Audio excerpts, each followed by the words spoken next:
BRS ప్రభుత్వం 10 ఏళ్ళు పరిపాలించినా గానీ ఎప్పుడు కూడా కంటోన్మెంట్ లో భూ వివాదాలు కానీ భూ కబ్జాలు కానీ ఎప్పుడు జరగలేదు.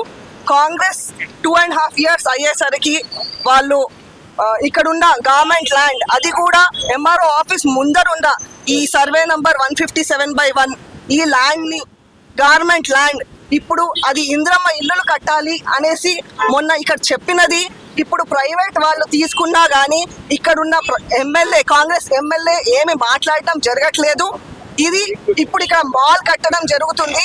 ఇక్కడున్న కంటోన్మెంట్ ప్రజలందరికీ మభ్యపెట్టి ఇంద్రమ్మ ఇల్లు కడతానని ఆశ పెట్టి ఇప్పుడు వాళ్ళు అందరినీ మోసం చేసి ఇక్కడున్న ప్రజలు ఎవరైతే ఇల్లు లేరో వాళ్ళందరూ ఆశగా ఇక్కడ వేచి చూస్తుండగా ఇప్పుడు అక్కడ ఒక పెద్ద మాల్ కట్టించి ఇక్కడ ఎమ్మెల్యేలు ఇక్కడ ఉన్న ఒక ప్రెసెంట్ ఉన్న ఎమ్మెల్యే కానీ ఎమ్మెల్సీ కానీ మాజీ సిఇఓ కానీ దీంట్లో కుమ్మక్కై ఉన్నారని ఆ కాంగ్రెస్ ప్రజలే మాట్లాడుకోవడం జరుగుతుంది. ఇక్కడ ఉన్న కంటోన్మెంట్ ప్రజలు మాట్లాడుకోవడం జరుగుతుంది. దీని గురించి వాళ్ళు బయటకు వచ్చి ఆన్సర్ చేయాలి, ప్రజలకి న్యాయం జరపాలి. ఇక్కడున్న కంటోన్మెంట్ ప్రజలందరికీ కూడా ఇక్కడ ఇంద్రమ్మ ఇల్లులు కట్టించాలి. అప్పటి వరకు బీఆర్ఎస్ మేమందరం నేతలు కూడా ముందరకు వచ్చి ఇలా ఫైట్ చేస్తూనే ఉంటాం. న్యాయ పోరాటం జరుగుతూనే ఉంటది. స్వాతంత్రం వచ్చి అయింది కానీ కబ్జాదారుల నుంచి మాత్రం ఇంకా మనకు స్వతంత్రం రాలేదు. ఎప్పుడైనా సరే కాంగ్రెస్ గవర్నమెంట్ వచ్చిందంటే కబ్జాలు అవ్వడం స్టార్ట్ అవుతాయి.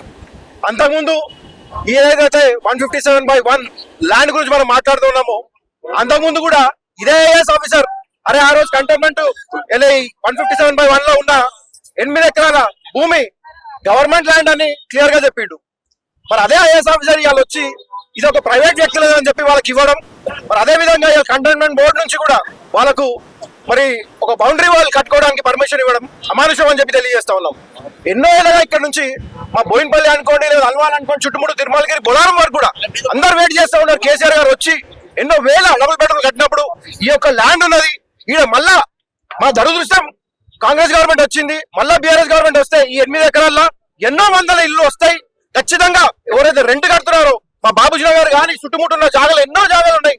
చాలా మంది 30-40 ఏళ్ళ నుంచి రెంటలు కడతా ఉన్నారు. వాళ్ళందరూ ఎక్స్పెక్ట్ చేశారు 100 డబుల్ బెడ్రూమ్ ఇచ్చిండు కేసీఆర్, మళ్ళా వస్తే మళ్ళా కేసీఆర్ ఇస్తారని చెప్పి వాళ్ళు వెయిట్ చేస్తా ఉన్నారు. ఈ టైంలో మరి ఈ ప్రభుత్వం రావడం ఈ 8 ఎకరాలు ముందుగా అసలు చూసుకుంటే కంటోన్మెంట్ లో ప్రభుత్వం భూమి ఉన్నదే చాలా తక్కువ. ఈ యొక్క 8 ఎకరాలు వస్తే ఒక 1000 కుటుంబంలో మరి వాళ్ళు సెటిల్ అయ్యే ఛాన్స్ ఉండే. మరి ఈ రోజు కాంగ్రెస్ ప్రభుత్వం రావడం ఇమీడియట్ గా వాళ్ళకు ప్రైవేట్ వ్యక్తులకు ఇవ్వడం, కోట్లు దున్నుకోవడం, ఎవరు వస్తే అడ్డం వస్తే వాళ్ళకు కోట్లు ఇచ్చేయడం, వాళ్ళని పక్కకు జరిపేయడం. ఈ రోజు మరి సెంట్రల్ గవర్నమెంట్ బీజేపీ ప్రభుత్వం మాట్లాడుతుందా? ఒక్క రోజు వచ్చి ఒక 10 నిమిషాలు మరి బోర్డు మీటింగ్ అటెండ్ అయ్యి ఎంపీ గారు ఒక స్పీచ్ ఇచ్చి వెళ్ళిపోయారు. అక్కడ ఎందుకు ఈ రోజు రాలేరా? ఎంఆర్ ఆఫీస్ రాలేరా? కలెక్టర్ ఆఫీస్ కి పోలేరా? ఒక ధర్నా చేయలేరా? అక్కడ సీఎం గట్టిగా ఎందుకు అడగలేకపోయారు? ఒక 800 కోట్ల భూమిని ఎందుకు వాళ్ళు ఇమీడియట్ గా పర్మిషన్ ఇవ్వడం జరిగింది? అంటే వాళ్ళు ఏమంటారు అంటే వాళ్ళకు అడగలేదంట. అంటే ఎంపీ అంటే వాళ్ళకు అంటే సీఎంకు ఇజ్జత్ లేదా? ఇంత కూడా ఇజ్జత్ లేదా ఎంపీకి? మరి ఎంపీ ఏం చేస్తున్నారని అడుగుతా ఉన్నాం.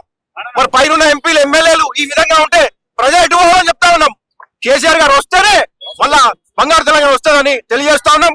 ఈ రోజు మరి ఎంఆర్ఓ గారిని కలిసి ఒక మెమోరాండం ఇచ్చి సార్ ఇది కరెక్టా రాంగ్ అని అడుగుదామని వస్తే కూడా లోపలికి కోరిస్తలేరు. ఇది అమానుషం. డెఫినెట్ గా దీని మీద పోరాటం చేస్తాం. మరి కలిసికట్టే వచ్చిన మా నాయకులందరూ కూడా అలాగే ప్రజలు కూడా చూస్తా ఉన్నారు. ఎవరికైతే డబుల్ బెడ్రూమ్ కావాలో అమాయకులు అందరూ కూడా వెయిట్ చేస్తున్నారు. వాళ్ళు 100లో వచ్చి 1000లో వస్తాం. ఖచ్చితంగా ఉద్యమాన్ని పెద్దగా చేస్తామని తెలియజేస్తా ఉన్నాం. ధర్మాన్ని గౌరవించే వాళ్ళు బీఆర్ఎస్ పార్టీ. మరి మేము ఇక్కడ స్థానిక ఎంఆర్ఓ ఆఫీస్ కు వచ్చి మా వినతి పత్రాన్ని మా యొక్క ఆవేదనను వెళ్ళబుచ్చుకోవడానికి బీఆర్ఎస్ పార్టీ తరఫున ఇక్కడికి విచ్చేస్తే మరి ఎంఆర్ఓ ఆఫీస్ కు తాళాలేసి మరి పారిపోవడం చాలా బాధాకరంగా ఉంది. అయ్యా, ప్రజాస్వామ్యంలో ఎక్కడ అన్యాయం జరిగితే మరి గొంతు ఇప్పి చెప్పే మరి హక్కు మాకు లేదా? బీఆర్ఎస్ పార్టీకి లేదా?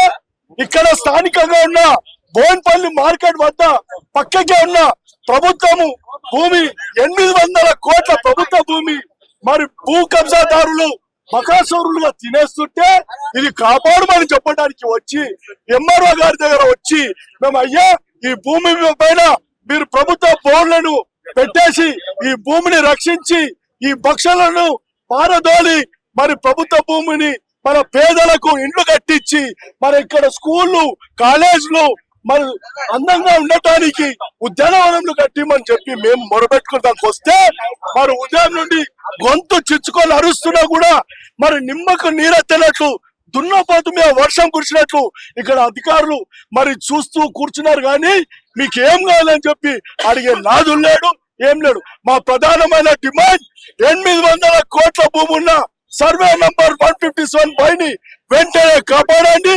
ప్రజలకు వారికి అనుకూలంగా ఇండ్లను కట్టేయాలని డిమాండ్ చేస్తున్నాం.